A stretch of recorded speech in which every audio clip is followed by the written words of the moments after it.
alive in this pandemic. I'm thankful for my family and I'm thankful for friends. So many other things, but they're all encompassed in those categories. One, I'm thankful for my relationship with God.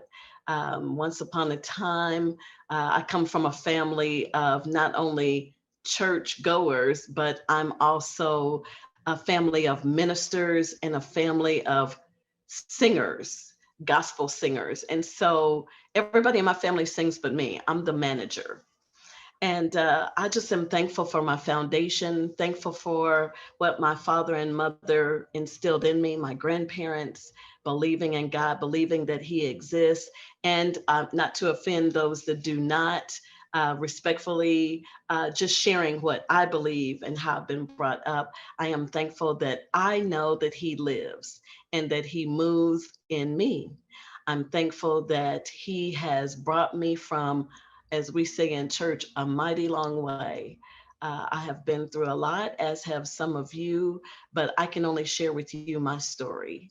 I am thankful for me because I should have been gone a long time ago. I've gotten into some things that I wasn't supposed to get into in the early teens and 20s, but God was with me through it all. And I'm thankful that even in my folly and even in my foolishness, He allowed me to live and He has brought me to it and through it. I am thankful. Just in my teens, gotten into, with the wrong crowd, spending money unnecessarily on foolishness. Thought I was going to marry someone who wasn't for me, and we'll get to that later. But I'm thankful for my family who has been there with me through it all. And when I say family, I mean immediate family. I am thankful. I want to talk to you today about a subject that is close to my heart, and that is domestic violence. I'm thankful that I have overcome, and for those of you that may know, or if you've read, just recently, 2018, my first book, Overcoming Me, in which I had to overcome self sabotage and procrastination, depression, and anxiety. I'm thankful that I overcame those issues. I always tell people, before you look over in my yard and see what's wrong with me, check your own yard. And that's true for me as well. Before I start looking over in your pond, trying to tell you what's wrong over there, I need to make sure my pond is clean. And so, as a victim of domestic violence several times, I am thankful to be delivered from that. And it is something that we don't often want to share because we don't want people to know, especially, if you come from a certain family, or, or you think you come from a certain family, or you think you're a certain brand, you don't often want people to know. But I am thankful as I look back, and I'm going to keep saying that word because if even if you don't care that I'm thankful, I want God to know that I am thankful for all that He has brought me to and through. I am thankful, even, and I've got some notes here that I want to share with you. Abuse is more than physical violence. Abuse can be verbal, it can be mental, it can be emotional. And so while I wasn't beat up, black eyes, I've had friends and I've had family members that were abusive. I have been abusive. And so, and I had to go and I had to apologize for the abuse that I put on other people. We don't want to admit that sometimes we're abusive. And so, in my earlier years of folly, I was abusive with my daughter. We want to tell them what to do, how to do it. Domestic violence can even be in punishing. You have to be careful how you punish your kids these days. And some of us, we grew up, the baby boomers and beyond, we were taught that it was okay to spank our children. I'm not going to say that I didn't need it. I probably did need some of the things that happened to me, but sometimes we can go too far. And during COVID, I'll bring it back home to now, working at an institution. I'm at Tennessee State University and HBCU, historically Black college and university, and we see a lot of students. And this year in particular, I'm on vacation right now. So I'm doing this with my vacation, but even in the vacation, I'm preparing to go back to my office. and being the director of the Women's Center at Tennessee State.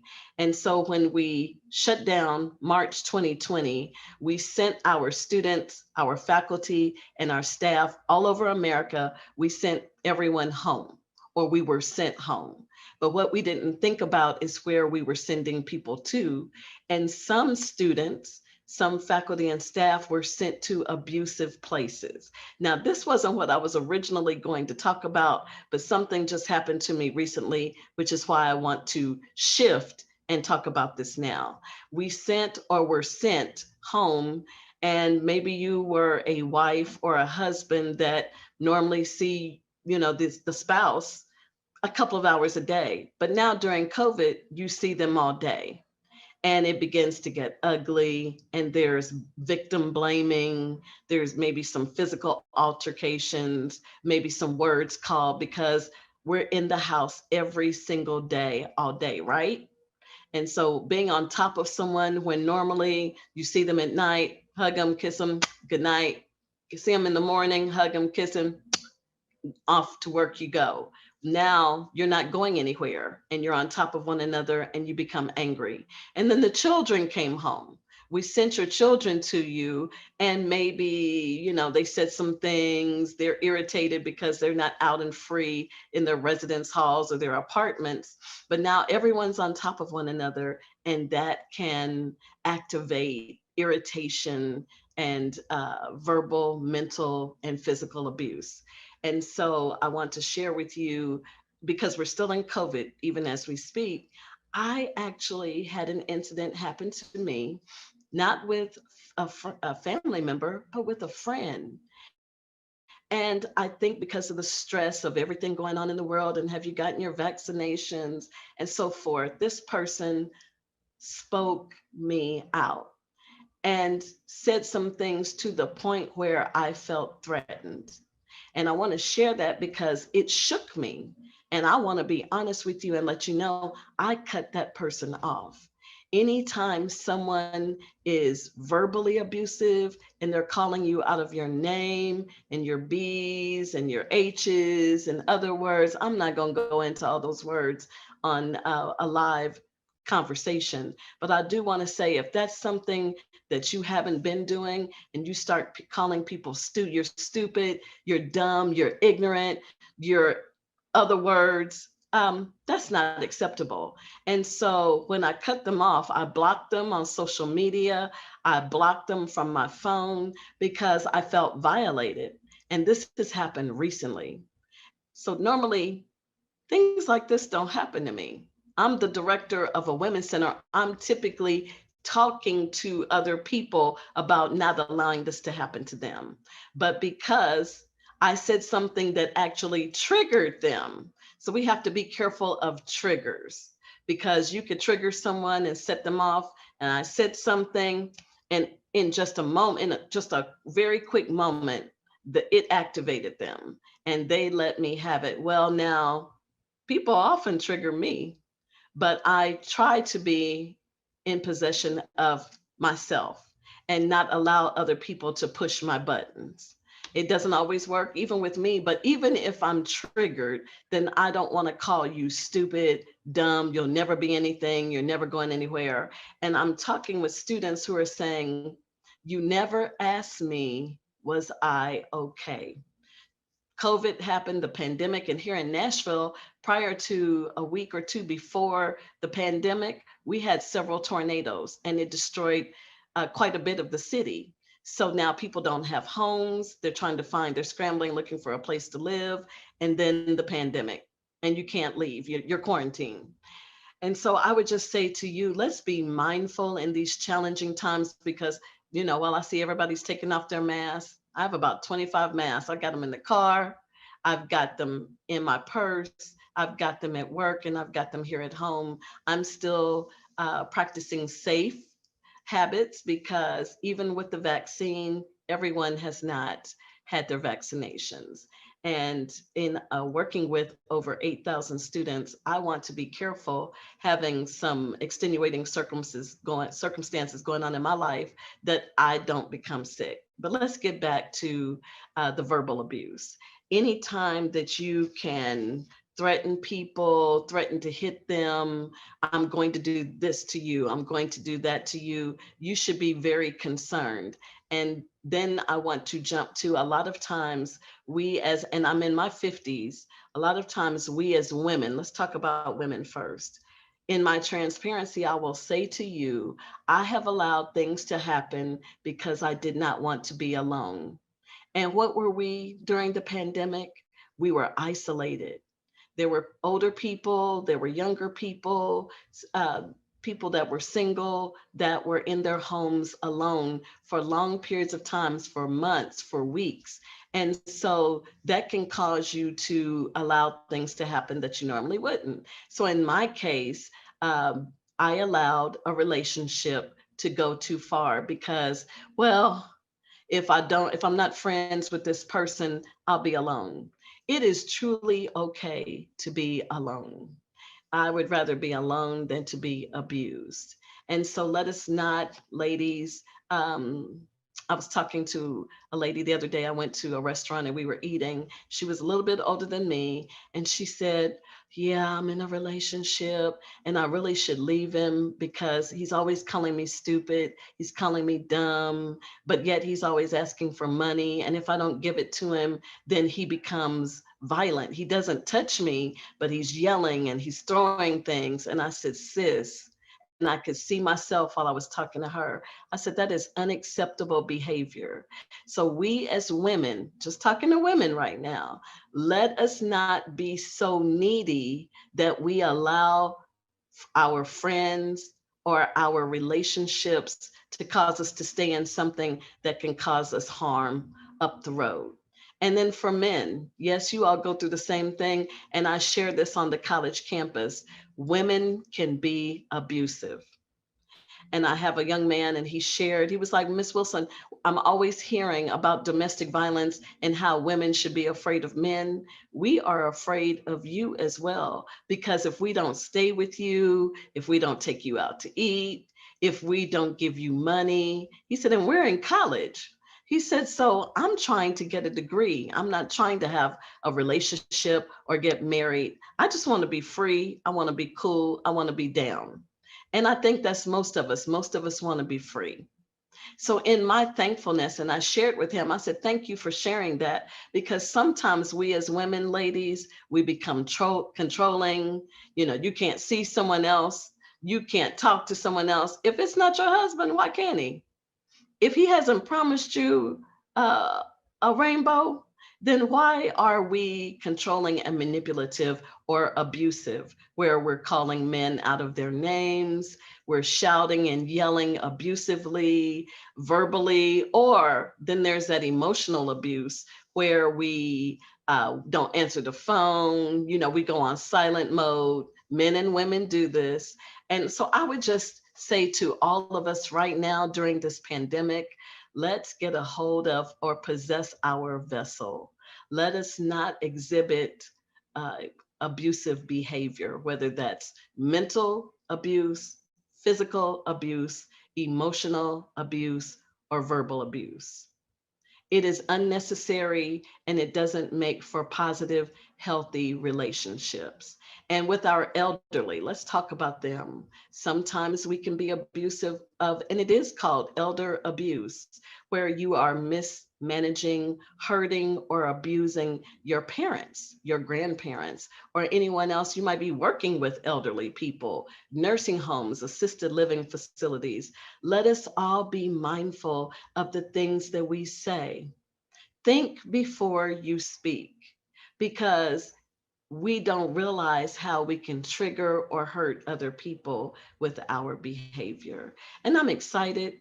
I'm grateful. I'm thankful to be alive.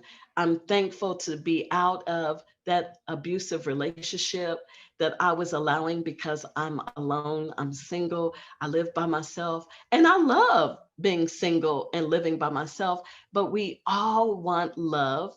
We all want friendship. We all want companionship, but not to our detriment.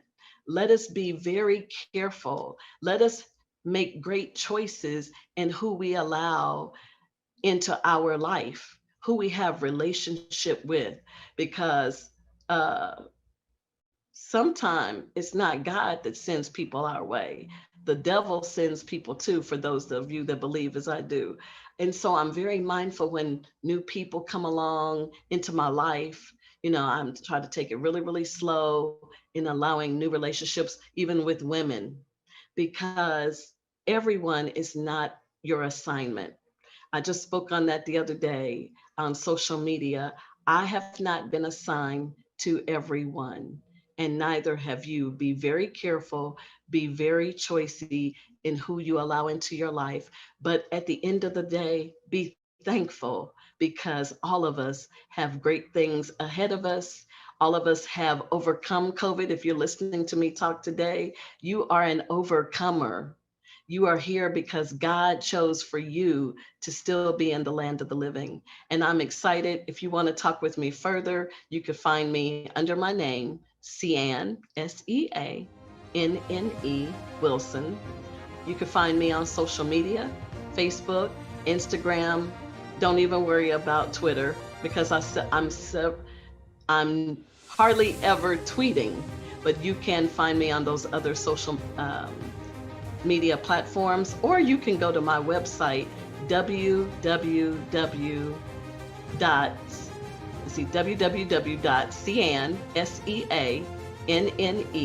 Wilson, WILSON.com.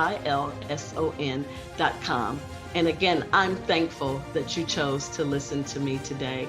God bless you, and we'll talk soon.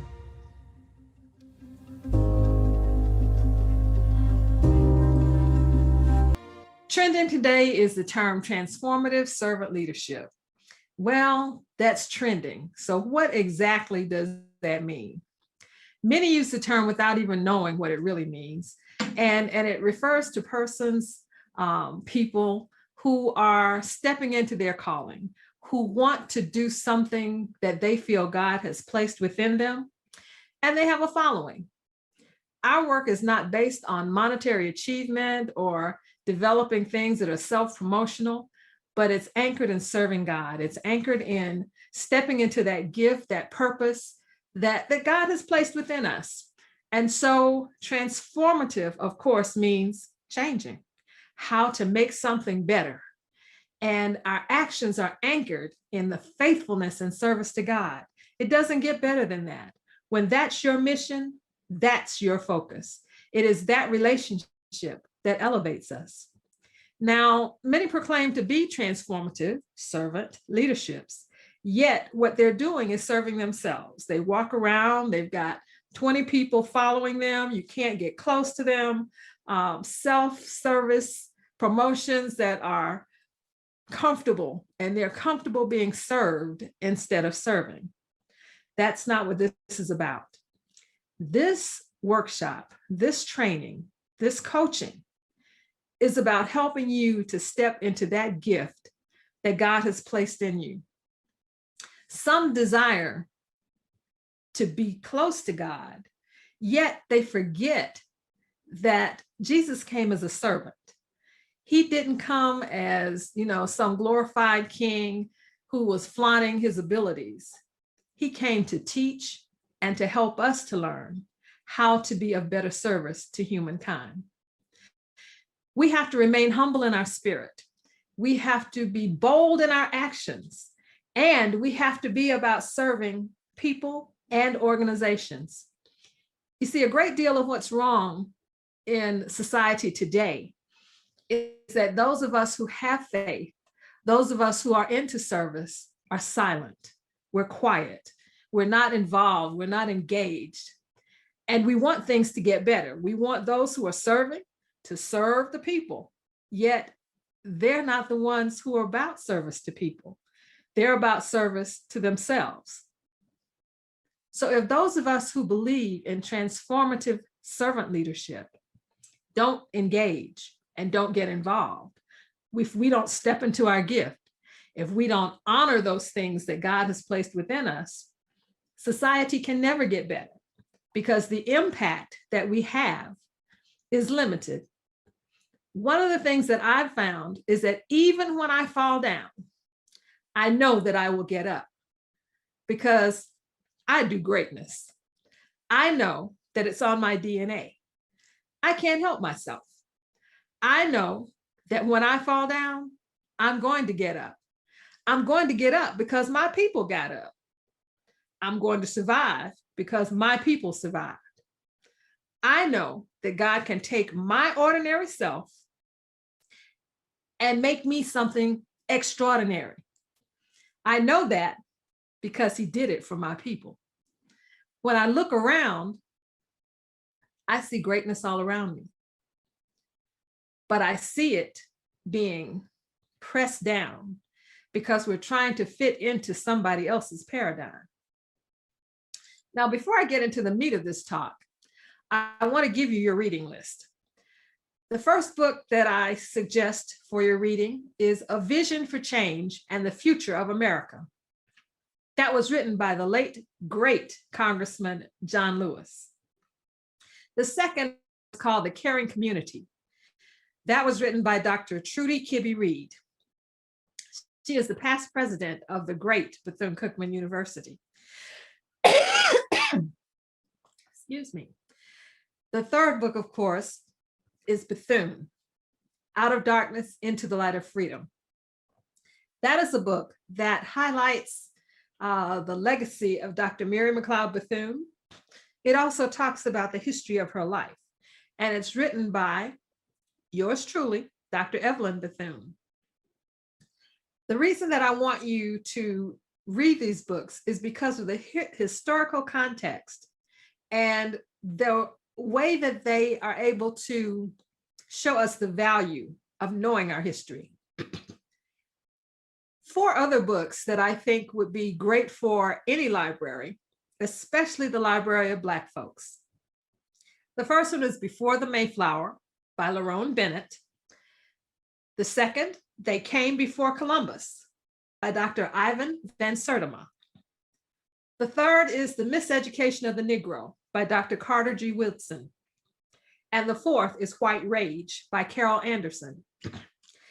These are great books for your summer reading. They're not big books. They don't have a lot of pages, but they are great books with a lot of knowledge and wisdom. They're written for people with great faith by people who have great faith. These books are what every Black person should read, and then you should send copies to all your white friends because they need to know these things too. You see, helping them understand the context within which we operate helps them to understand how we got to where we are, and also what their part of the responsibility of the heavy lifting is. If you don't read, you can't lead. Or as Trevor Otts would say, leaders are readers. If you don't believe it, trust me on this. The limit that you have on what you can express to others is based on the knowledge that you have within you. You see, knowledge is great, but it's only powerful when you share it. Education and deep dive knowledge, not just that surface stuff, is very critical from the very, excuse me, for the very movement of our community. The transformative servant leader must be well read, must have a plethora of topics with diverse information, because we serve a diverse community. It's very difficult to step into leadership without having a broad base of information, because everybody's not the same. Everybody doesn't come from the same place, and everybody doesn't have the same background in terms of their knowledge base. So if you're planning to lead the people, you have to know the people, and you have to know the difficulties, the struggle, and also the victories that have been won. You see, everything is not about bad stuff. Everything's not about, who got shot yesterday. Some stuff is about who succeeded, how we got through, how we managed to still be here today, because everything was rolling against us, yet here we stand. Transformative servant leadership. It stems from your understanding that Jesus, once again, as I say this, was a transformative servant leader. And as a Christian, my belief tells me that I'm striving to be more like him. Too often we allow the knowledge of our imperfections to get in the way. Too often we take our achievements and push them aside. We don't understand the value of showing and reaching our greatness. We think that we have to be docile. Well, Jesus was quiet, but he wasn't docile. Remember, when he didn't like what was happening in his daddy's house, he kicked the tables over. Doesn't sound too docile to me. A good bit of what we know, we don't tell anybody. We don't know what anchors us. So we get tossed and torn by the storm. It's okay to be in the know. It's okay to show people that you know. You see, everybody talks about being woke and staying in the now. Well, being in the now doesn't mean that you don't know what happened yesterday. Because what happened yesterday can keep you from making the same mistake today. Without the knowledge of our history, without a clear understanding of the power and strength of who we are, what's on our DNA, we don't have a solid foundation to stand on. You see, when I say greatness is on my DNA, I know that. I'm not guessing. I have examples. When I look at my grandmother, Dr. Mary McLeod Bethune, nothing but greatness flowed through her veins. And it was because of her faith. She didn't hesitate to let people know that God was her driver, that she wasn't just, sitting there trying to fly the plane as him with him as his car co-pilot. He was the pilot. She was sitting in the co-pilot chair. She followed his instruction. She didn't make it up as she went along. That's why she was successful. That's why the institutions that she founded, the things that she laid her hand to, are still here 100 years after her entry into this world. The things that she developed, Bethune-Cookman University, National Council of Negro Women, still exist and are still doing great things. And we're still calling her name. She died in 1955, yet what she did in the 30s, 40s, and 50s is as relevant today as it was at that point in time. You see, we're still talking about some of the same issues because we haven't learned to value who we are as a people. We're always giving up the very essence of ourselves. Being a transformative servant leader doesn't mean that you acquiesce into somebody else's reality. It means that you serve the people with the gifts that God has placed in you that are unique to you. It helps us to understand our strength because it helps us get rid of the damage that was done through enslavement. We've been taught to hate ourselves. And if we don't recover from that, we won't ever get over the hump. History in the Making Coaching Network is focused on making you see that clearly, that you are great, and that what we want to do is show you how to do the same thing for somebody else. But you can't do that if you don't know that it exists within you. Use what you have, knowing that it will be enough. When we know our value, we know that what we have, what God placed within us, is powerful, strong, and life-changing. Being a transformative servant leader means that we use the example of Christ and teach wherever we can. Our plan of action is never determined or based on what's in it for us, but always what is for the greater good, what's good for the people that we lead and the communities that we serve. Just like it was important to know our history, it's even more important to maintain our relationship with the God that we serve. You see, it is in that intentional and determined relationship that we find our strength. The strength of our relationship with God determines the strength of our ability to lead with integrity. There are many examples of transformative servant leadership. Nelson Mandela, of course, is a prime example. John Lewis, who was willing to lay his life on the line for the community that he served. Dr. Martin Luther King, Sojourner Truth, Shirley Chisholm, and even, yes, Kamala Harris. Kamala Harris placed herself in a position of having rocks and eggs thrown so that she could serve her community. I am sure that within that dialogue, there are, betterments for her own position, but her willingness to step out into the darkness and take a position of power to better her community, the people she serves, and her country. That is transformative servant leadership. Think of one person that you know who is truly a transformative servant leader, someone within your circle. Our history is filled with those who were willing to give their lives to the betterment of the people.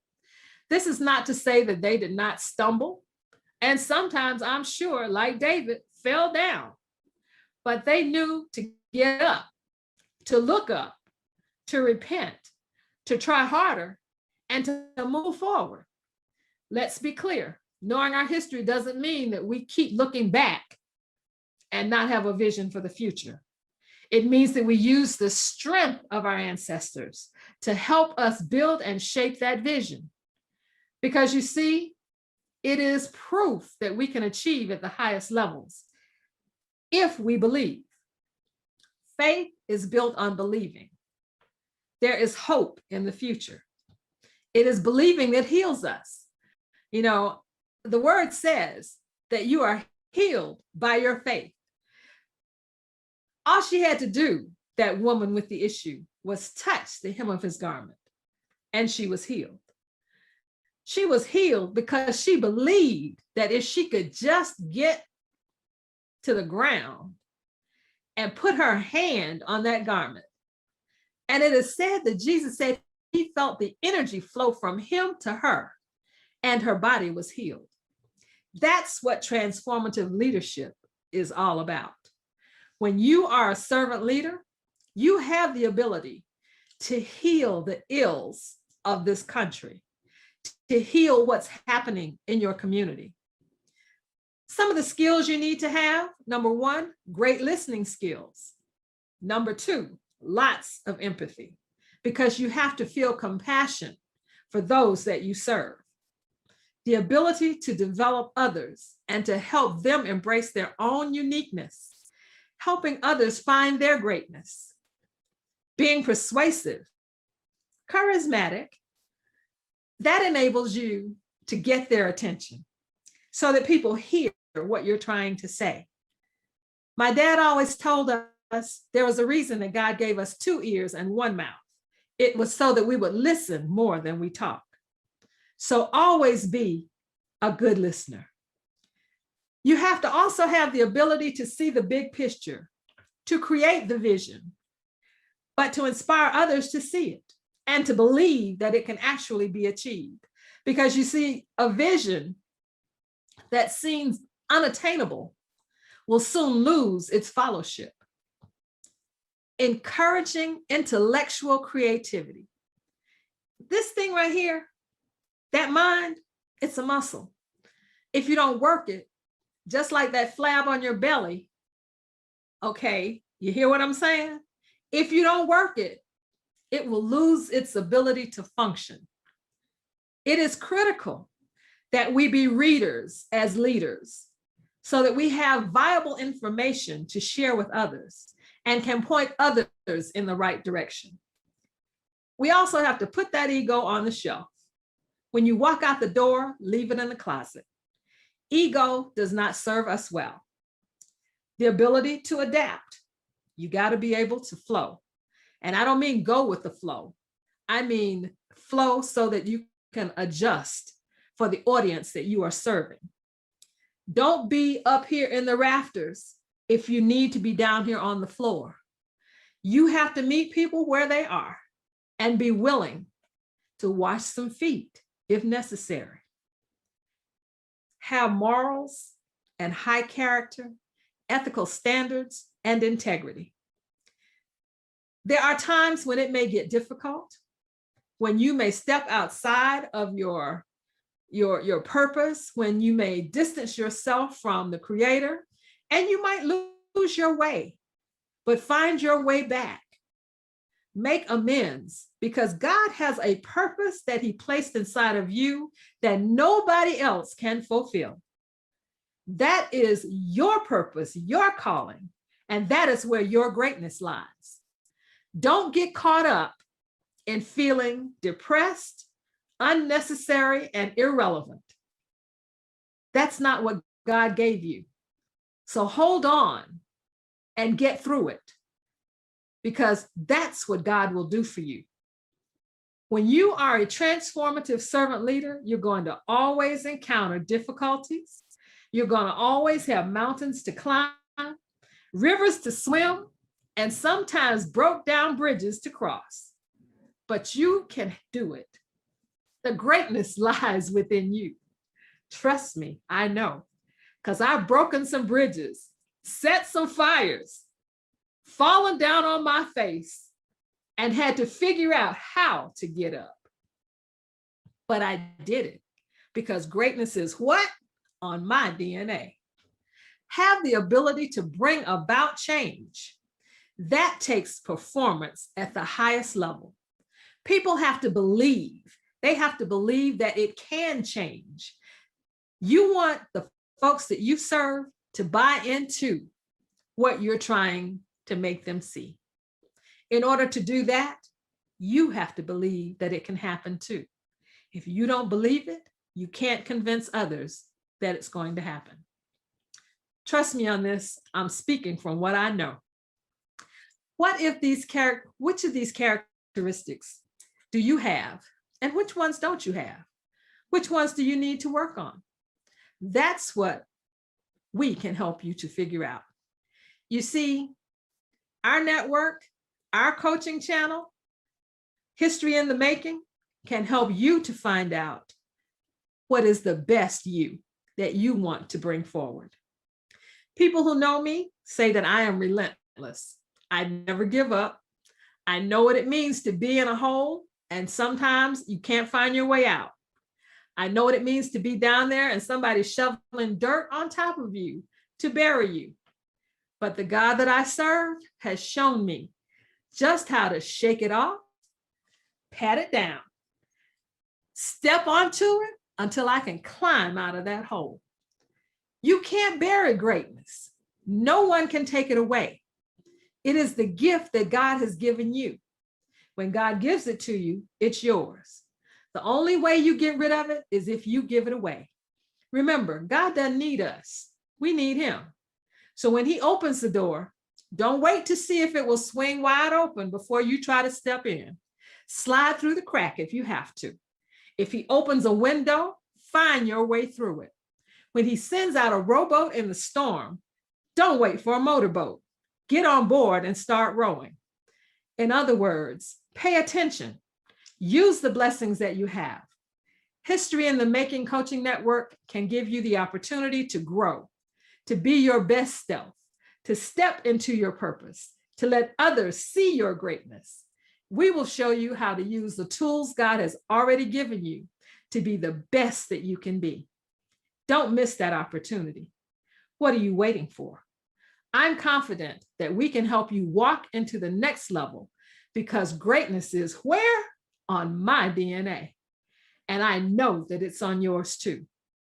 It's been a joy talking to you today and just telling you about the power that lies within. For you see, as a transformative servant leader, you can change the world. You can change your community for the better, and you can help your neighbor be a good neighbor, civically responsible, mentally strong, spiritually sound, and what? Willing to share with others. That's where our greatness lies. Looking forward to seeing you soon. Take care and find us in History in the Making Coaching Network. Bye-bye. Love you.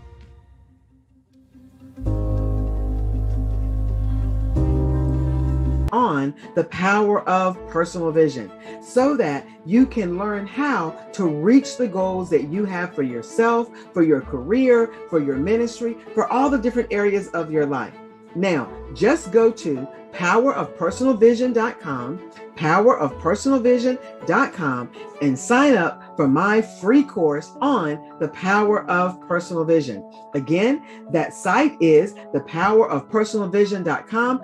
Sign up for that free site so you can learn free course. So God created each of us with a unique combination of gifts, personalities, and strengths to fulfill the destiny He has created us to accomplish according to His purpose. We are to thrive in our lives and businesses and ministry while creating a legacy of abundance and good works for His glory. I'm Lisa Dale, a contemporary Christian business and life coach, founder of LifeWalk GPS. I help Christians ready to transition from unsure to confident by allowing them to identify the purpose God has for them based on their unique gifts, personalities, and strengths, ensuring they get it right and create the life, business, or ministry that God designed them to be. Success is in you. Did you know that you were strategically equipped and designed to be successful?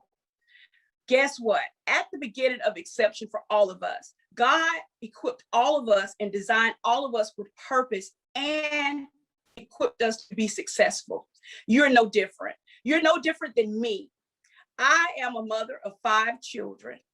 Actually, I was a young mother trying to raise 5 children, trying to handle a marriage, an abusive marriage, trying to work 3 jobs, trying to battle being not only a Black woman, but being a woman in corporate America amongst others, trying to balance all of that and still find my purpose in life. I always ask myself, how long would it be before I become successful? When was it going to happen? Why hasn't it happened yet? When is it going to take place? All these questions I beat myself up about, because on the outside looking in, as people who were watching me from the outside, they assumed that, guess what? She has the perfect marriage because they didn't see the abuse in the marriage. She had the perfect life. She didn't have to struggle because I made everything look so easy. She had the perfect job, but they didn't understand the hell that I was going through, trying to always be a step ahead of the game when it came to my coworkers or people that were on my level in supervision. They didn't see that part. They didn't see any of that. Only thing they assumed, because of what society portrays as success, is what they define as success. But me, and when I go home and have to go back to my everyday life, I was broken. I was messed up from the floor up. My mind was everywhere because I knew that God equipped me to do something great. But I didn't want to just do these great things just for everybody else and forget about myself. So God whispered to me one day, and I can hear it as clear as day. He told me, Tanya, you were strategically equipped and designed by me to be successful, but it's up to you to believe that. It's up to you to take accountability. It's up to you to dig deep within yourself and accept you for being simply who you are. You do not have to be every and anything to everybody. You just need to be true to yourself. And when I start listening and I started checking myself and not feeling bad for wanting to be more than people stated I should be, wanting to do more than I was already doing, wanting to step outside of my comfort zone and be in a better place when it came to being more financially stable for my children, being able to provide things that they weren't accustomed to getting, being able to walk away from a 20-year marriage of abuse throughout that marriage, being able to walk away from corporate America, dealing with the abuse of men that I work with that no one ever knew about. God strategically equipped all of us to be successful. But success is not divine or defined by material things. Success is not defined by what people think about you. Success is not defined by what others think you should do and what others think you should be. Success is only defined by what you think about you, how you feel about you, how you see you when you look in the mirror, not when anyone else looks in the mirror. Success is in you, but it's up to you to pull it out. It's up to you to pull it on the showcase. It's up to you to let the world know you did not give me success, because God already put success within me. It's up to me to show up for me now. So I encourage you, I challenge you to take accountability, personally evaluate yourself. Take a look at yourself seriously in the mirror every single day, because I had to do that for myself. And tell yourself, I am what God designed me to be. I am what I think about me. I am great. I am beautiful. I am whatever I say I am about me. And until I start speaking positive things unto me, I can't change my situation or my circumstances. So I challenge you, and I challenge all of you or anyone that's listening. Success is not what people say. Success is not you. Success is already instilled in you. It's just time for you to step out on faith, check yourself, evaluate yourself. If you need to get someone to help you with your personal development, seek that help. But get to a place where you can find the ultimate level of success. And the ultimate level of success is a peace of mind. And when you find that peace of mind within yourself, you'll be at peace with who you are. You will be at peace with your inner person. You'll be at peace whatever comes your way. You will find a level of success within yourself, and you won't have to worry about what people think. You don't have to worry about what people say. You can get up and go ahead and start that business. You can get up and go ahead and finish schooling. You can get up and go and be whatever you want to be. But it's up to you to understand that your success is not centered on what other people think and what other people feel or what other people say you should be or where you should go. Success is in you, and you determine how successful you are based on what you allow, what you tolerate, who you listen to. So make sure that you're doing all the things that you need to do, not for anyone else, but doing it for you. And when I got to the place where I was just happy, just waking up every day, showing up for me, just happy being Tanya, and not just being the mother, being the wife, being the employee, being the motivator, being the teacher, being everything that everybody else needed from me. And I started just being who I needed to be for myself. I found the ultimate peace. Now I'm in a happy marriage. Now my children are set up financially where they understand the importance of finding a level of peace so they can be situated and be able to pass that down to their children. So what I'm saying to you guys, success is not you. Success is in you. And don't let nobody fool you. It's up to you now to make the decision to step out on faith and change the things that you can change. And the things that you can't change, challenge yourself to overcome those fears, overcome all of those obstacles. Get up. Stop procrastinating. Stop being lazy.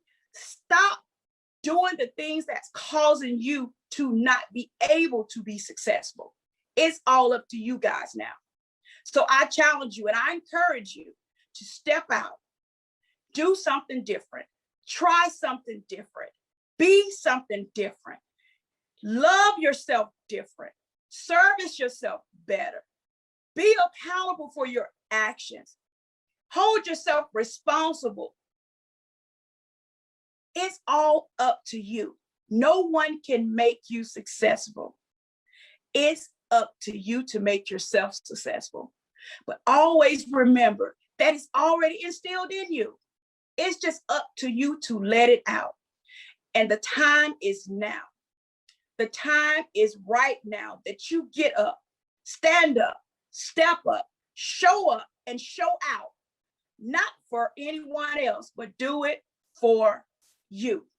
I'm rooting for you. I'm clapping for you. I'm excited about what God is going to do in your life. I'm excited about it all.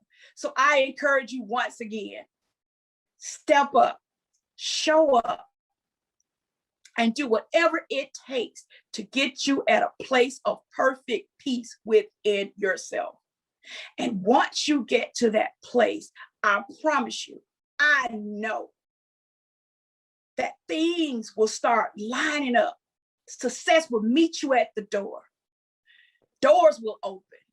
People will come. People will pour into you. Lives will be changed. Testimonies will be made. All of this stuff will find you, and you won't have to run after success. Success will show up at your door because guess what? It's already in you. And it's just waiting for you to open the door and let it out so that more stuff can come in. So you guys, find the success that's in you. It's not going to be easy. It's hard work. It's hard work when you have to check yourself and hold yourself to a higher standard of excellence. But it's something that you got to do if you want to be successful, because no one can do it for you. And no one is going to hold your hand. No one is going to be there when you're up crying. No one is going to be there when you're frustrated. No one is going to be there when you're trying to figure it out. So make sure you get yourself mentally equipped. Get your heart mentally set. Get yourself in a place where you're at peace with whatever comes. And once you do that, you'll learn that you can fight off anything. You can battle any obstacle that may come your way. And you'll be able to come out on the good end. So once again, you guys, success is not you. Success is already in you. And I want you to step up and let it out. Let it out in the world, because there are so many people that need to hear your voice. There are so many people that need to know that, guess what? If I can do it, so can you. And I know if I can come from a lot of trauma, abuse, and be successful, why can't you? We're all given the same hours in a day. We're no different. But if you do not apply yourself, if you do not execute, and you do not stay the course, you can't have everything God has already equipped you with and instilled in you. So get up, you guys. Show up for yourself. Show up for your own success. You determine your success. I can't determine your success. Only thing I can do is encourage you to be more successful. But I want you to find you. And once you find you, success will automatically gravitate toward you. So success is not you, guys. It's not you. Success is in you because you are strategically equipped to succeed. And don't let nobody tell you otherwise. You are destined for greatness. So get up. Let's get the ball rolling. Let's start now. Let's start now to get you to the place that you need to be. I'll see you on the other side of Success Boulevard, because guess what? It's all in you, and I'm waiting to see what you're gonna do with it. Thank you. Through traumatic relationships or divorce, and I help them get to the next stage of their life. I help them figure out the process of going from hurt, going from frustrated, into owning their success and building their businesses. And why do I do this? Because this was me. This was my story. You see, it was at one point where I was married. I was married for 17 years. And it was a rocky relationship, very rocky relationship, ups and downs. You know, we get married. We don't know in the beginning. We get married because we think we're in love with someone. We think that person is going to be the one. We've done our homework, right? We're young. We've figured it out. We have all the answers. They're telling us the right thing. We say, I do. And then we realize that down the line that, wait a minute, I might not have thought this through. You know, things are not going the way I wanted them to go. Things are not happening in the manner in which I envisioned a marriage should be. I envision a marriage where we're going to be everlasting. We're going to work it out and figure it out together. We know we're going to have hard times. Yes, we're going to have hard times, but we love each other, right? And we'll work it out. And then the children come. And then jobs come, finances come. And then you find yourself going through some times where all of a sudden you're being berated. You see, in my 17 years of marriage, we thought we had all the answers. I never figured that I'd be in a marriage and end up in jail. You heard that right, in jail for 2 days, domestic violence. Who wants to get married and then go to jail? Who wants to get married and then realize that the person that you're with is toxic for you? That's not a marriage, but there's no blueprint for this, right? We don't know. We just have to try to figure it out.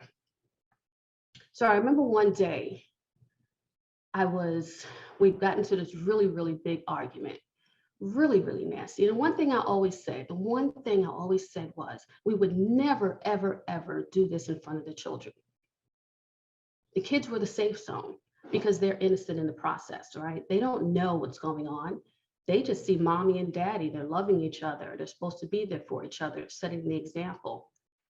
But what they did not see was mommy going upstairs to her room and crying every night. What they did not see was mommy coming home from work and sitting in the driveway, sitting in her car, not wanting to go inside the house.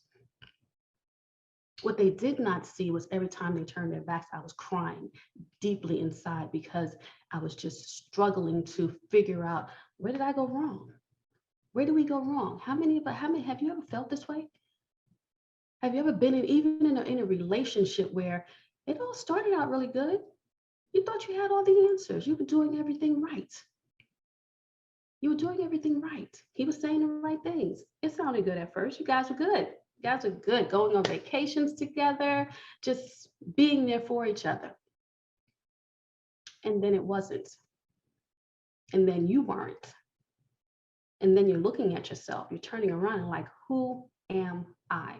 That's the one question at the end of everything is, who am I? Because we live for everyone else. We live for the children and making sure they're okay. We live for the spouse, even though they're not giving us what we want. We live for them and making sure that they're okay. We live to make sure that there's dinner on the table, the kids are fed, because you know what? In some relationships, you may be married, but you're not really in a committed relationship. You may be married, but you're really dating because you're doing it all alone. You're doing it all alone. And that was me. That was me. And I could not figure out for the longest what was going on. And the one thing I always say in any relationship, you never say, I would never. You know, we get into this before we get married. Like, look, if he ever did that, I will never. That would be the breaking point. Oh, I'm leaving him if he did. Well, guess what? I was in jail. It was only 2 days. Let's not think that it was something long. It was only 2 days, but nonetheless, I was in jail. And then what most people would say, oh, I go to jail for him, I'm gone. I was there. I stayed. And we do that for many reasons, right? There's no fault, there's no guilt, there's no shame. We should not hold that, but we do it for so many reasons. We do it for the kids, we do it for the finances, we do it for, you know, the life that we've lived, that we're living. We're doing it because we don't have the finances. We're doing it because we can't figure it out. We're doing it for so many reasons, but we stay. But then it comes to a point where you get sick and tired of being sick and tired. You get sick and tired of night. You get sick and tired of lying to yourself. You get sick and tired of showing up outside, putting on that happy face. You know how we do. We go outside and we put on that big face like everything is okay. Somebody asks you, okay? Yeah, I'm good. Everything is good. Husbands, oh, he's just fine. Yeah, yesterday we had a great conversation. But you get tired of it. And that's what I did. I got tired of it. So it was that one time. We got into a heated argument. And it's always over something trivial. I think it was because we were, I don't even remember, it was a movie theater or something or another, but it was a topic, but it was not the issue, the underlying issue, the root cause of what was going on. It was another topic, but it was so many topics, but this was the topic of all. This was the icing on the cake, the cherry on top. And I remember going to him and I said, this is the last time you're going to talk to me in that manner and treat me in that way. And I remember walking out of the room. And at that time I had walked up into the room. He was sitting on the bed and we had just gotten home from the movie theater. Like I was saying, we had just gotten home from the movie theater. And I was just, on the way back from the movie theater, I mean, he was cutting into me, into my soul, just really, really going in about something that he was upset with. And I was upset because the kids were in the back. And that was the breaking point. And he went upstairs to the room. I walked up those stairs. I walked into the room and I stood in front of him. And I said, this is the last time you would speak to me in that manner. And I walked out of that room and I heard him shut the door behind me, slam the door behind me. And I heard the cursing of, I was everything except the name that my mother gave me. And I remember walking down those stairs and I felt like the weight of the world was on my shoulders. And I went downstairs and I sat on the couch and I told myself, okay, I'm gonna have to figure this out. I'm gonna have to figure this out and I'm gonna have to make it work, but I will figure it out. And I remember sitting there with my hands in my head in my hands on the couch, feeling broken and powerless. And I said, I'm done. And then I heard someone suddenly say, Mommy, are you okay? And I looked up and it was my daughter staring at me with worry in her eyes. You see, like I said, for those 17 years with my kids, whenever they saw that, I was able to say, no, I'm okay. Mommy's good. Nah, we're just good. Mom and Dad are just having a little argument. We're okay. What do you want for dinner? You know, and change the subject. But that day, no, I didn't. I put on a smile. I said, you know what? No, I'm not okay, but we're going to be okay. And it was in that moment I took, and that's when I made the plan. I said, today is the day where I put me first. Today is the day where I look out for my safety. Today is the day where I look out for my security and my kids' security. That was the first time I uttered those words to her. And that was the one time I felt so in power. So what did I do? I made a plan. I came up with a plan. And at that moment I said, my marriage is over. It's done. 17 years, I'm done. So I put together my exit strategy. You know, we can't just do it. The one thing I had to do was figure out what I was going to do, how I was going to do it. And I had to put my kids in the forefront. They were the most important to me at that moment. How can I make sure that I do this for my safety, their security? And that's exactly what I did. I made up my mind and I found me a place. And it took me some time, but I was okay with it. I was okay with all the drama that was still going on. I was okay because I had made up my mind that it was time to go. And I found me a place and we moved. The very next month, we moved. I packed up my kids and I took what I needed. You know, the one thing I say to ladies, when you're going through these situations is the bickering. I'm not done. No need to bicker. If you've made up your mind, no need to bicker over anything. You pack your stuff and you leave. That's it. You want the refrigerator, keep it.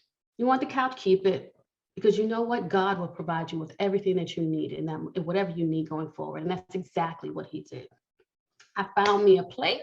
Let me tell you, I had never slept so good in my life. I didn't realize that what I was missing. I didn't realize that when I got in my bed and that night and was able to go to sleep and put my head on that pillow and slept like a baby. Slept like a baby.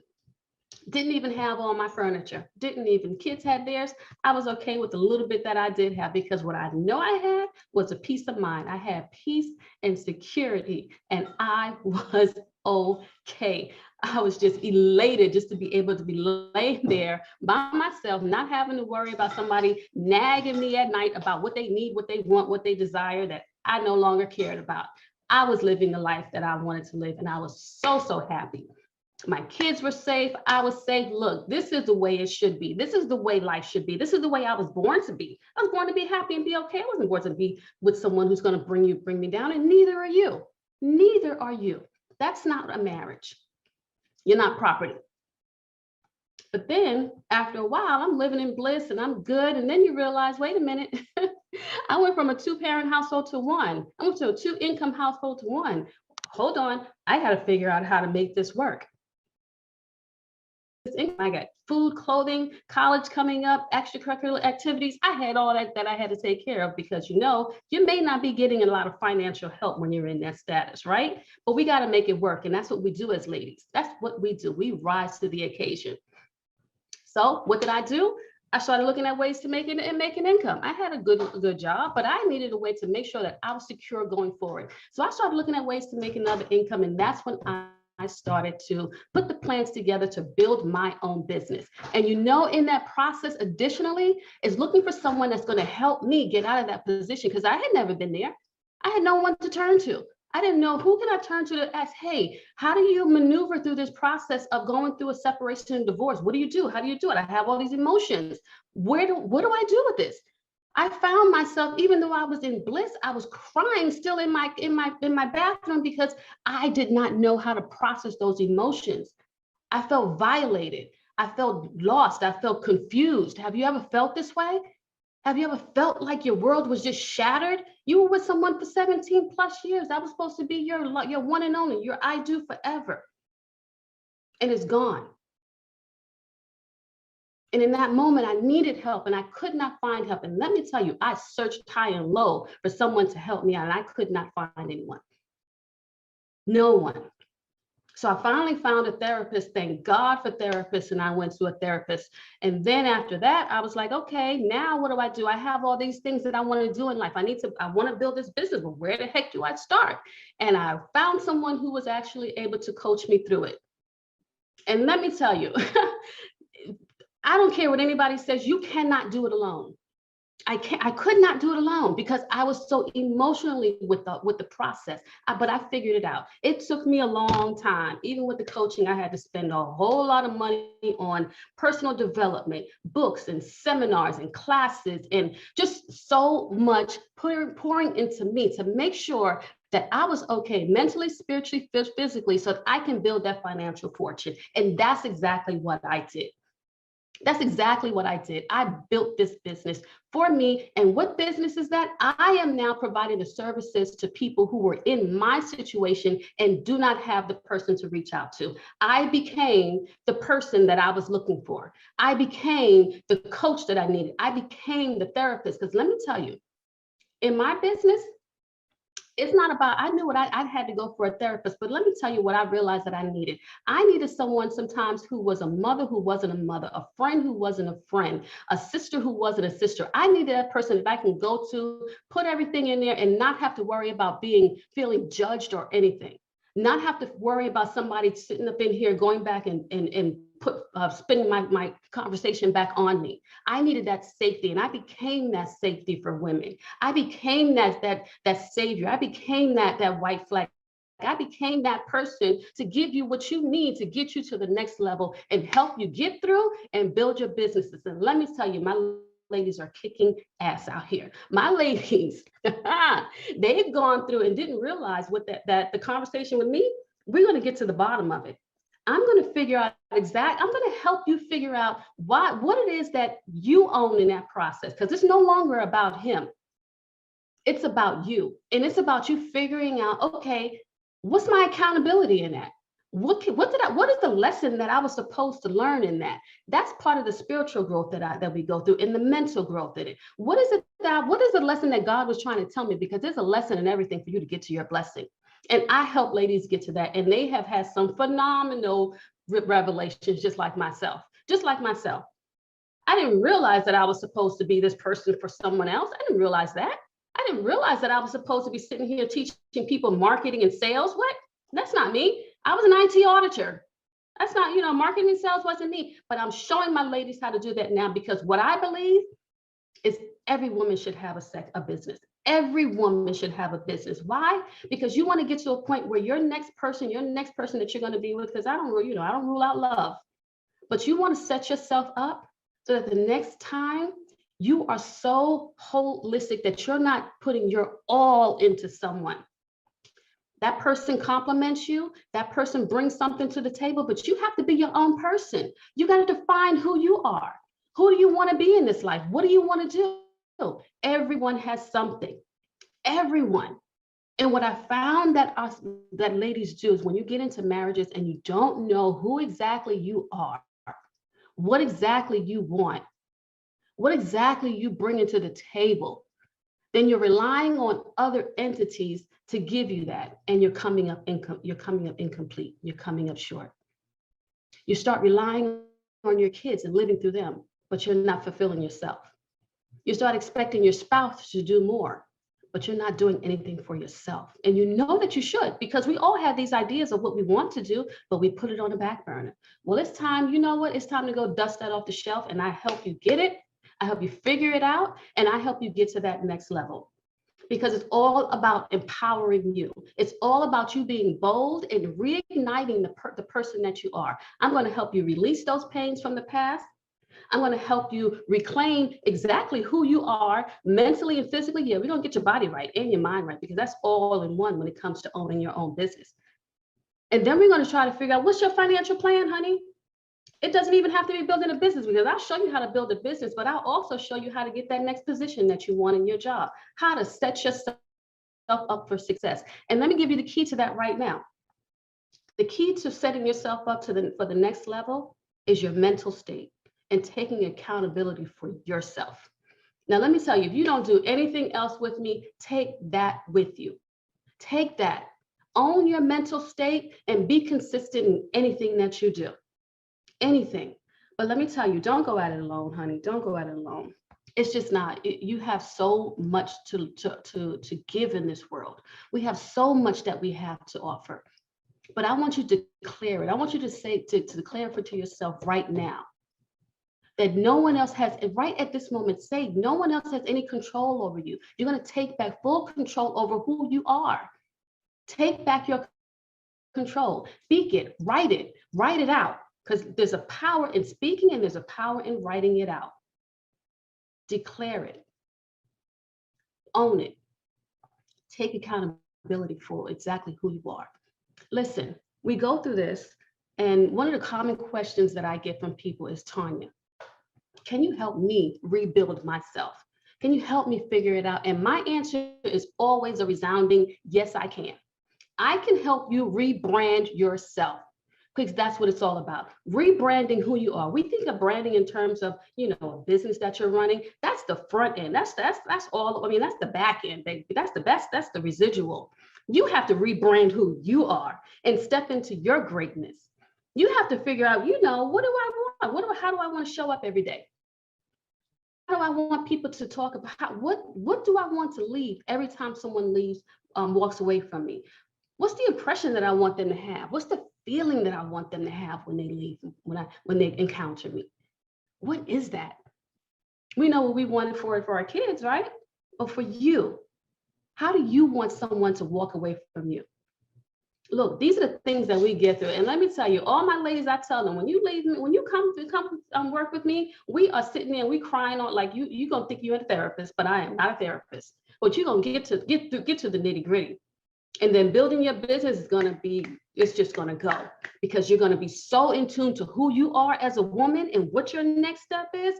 Everything else is just gonna come easy. You just need the blueprint, and that's what I'm gonna give you. I'm gonna give you the blueprint.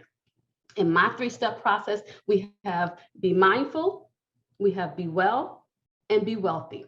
And let me tell you, those 3 things, you're building the foundation. It doesn't matter the business, doesn't matter what you're doing. It doesn't matter what your next step is. Your business could be your job, because that's a business too. I'm gonna show you how to think about that and how to do that.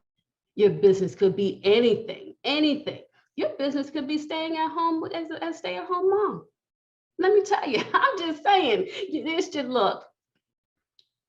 The sky is the limit. The sky is the limit.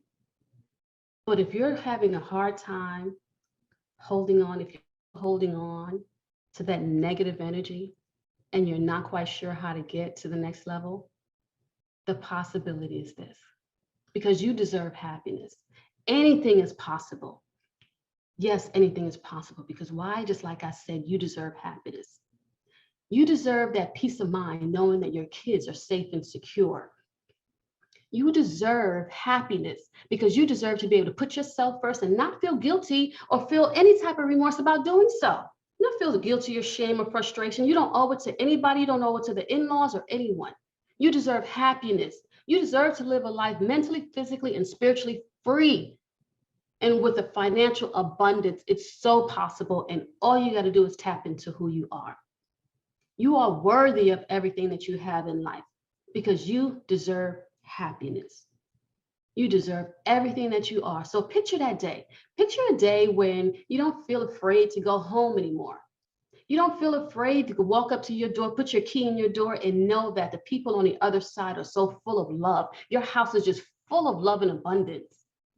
Picture a day where you walk up to people outside and they're just like, what is it about you? You're glowing. You just look so good. Picture that day where you can just sit back and say, well, wait a minute, I can show you how to get there. Are you okay? And picture a day when you are just so full of joy that your kids are like, I see the change in you, mommy. Why didn't you do this a long time ago? Or I see the change in you, mommy. I like the new you. Picture that day. It's possible. You're worthy. Like I said, my name is Tanya, and I am a transformation strategist. I help you rebrand yourself, because you deserve happiness. If you want any more information, please follow me. You can get in touch with me at tanyarobinson.net. That's tanya@tanyarobinson.net. And you can schedule your call with me. Call is free. Let's just schedule a breakthrough strategy. But I'm here to help you get to your next level. Remember, Tanya@tanyarobinson.net. Thank you.